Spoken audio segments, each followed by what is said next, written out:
అసలు మిస్ అవ్వకుండా చివరి వరకు చూడండి. సెల్యూట్ అని రాయకుండా మాత్రం వెళ్ళకండి.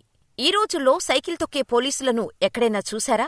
అస్సలు చూసుండరు. ఒకవేళ చూసినా కానిస్టేబుళ్లు మాత్రమే కంటపడుతుంటారు. కానీ ఇప్పుడు ఆ కానిస్టేబుళ్లు కూడా కార్లల్లోనే తిరుగుతున్నారు. అలాంటిది ఒక ఐజీ స్థాయి అధికారి సైకిల్ తొక్కుతూ కనిపించిన ఈ దృశ్యం ఎంతో మందిని ఆశ్చర్యానికి గురిచేస్తుంది. అసలు ఎవరీనా అనుకుంటున్నారా? ఈయన పేరు వెంకట్రామిరెడ్డి. 30 సంవత్సరాల క్రితం డీఎస్పీగా పోలీసు శాఖలో చేరి ఐజీ స్థాయికి ఎదిగిన వెంకట్రామిరెడ్డి కొన్ని రోజుల క్రితమే పదవీ విరమణ చేశారు. ఆ తర్వాత ఆయన ఇంటికి వెళ్లడానికి గవర్నమెంట్ కారు, డ్రైవరు, గన్మెన్లు ఉన్నా తనకేవీ వద్దని ఆ క్షణం నుండి సాధారణ జీవితం గడపాలని కోరుకున్న ఆయన పోలీస్ స్టేషన్ నుండే ఇలా సైకిల్ తొక్కుతూ వెళ్లిపోయారు. రాజకీయ నాయకులకు తొత్తులుగా పనిచేసే పోలీస్ అధికారులు ఉన్న ఈ రోజుల్లో రాజకీయ సావాసం మాత్రమే కాదు, కుటుంబం కూడా వద్దనుకొని బ్రహ్మచారిగానే ఉండిపోయారాయన. అయితే ఆయన వయసు 61 ఏళ్లు కాగా తనతో ఉండే తండ్రికి 92 ఏళ్లు. వెంకట్రామిరెడ్డి స్వస్థలం కర్నూలు జిల్లా నందికొట్కూరు. నిజంగా గ్రేట్ కదా!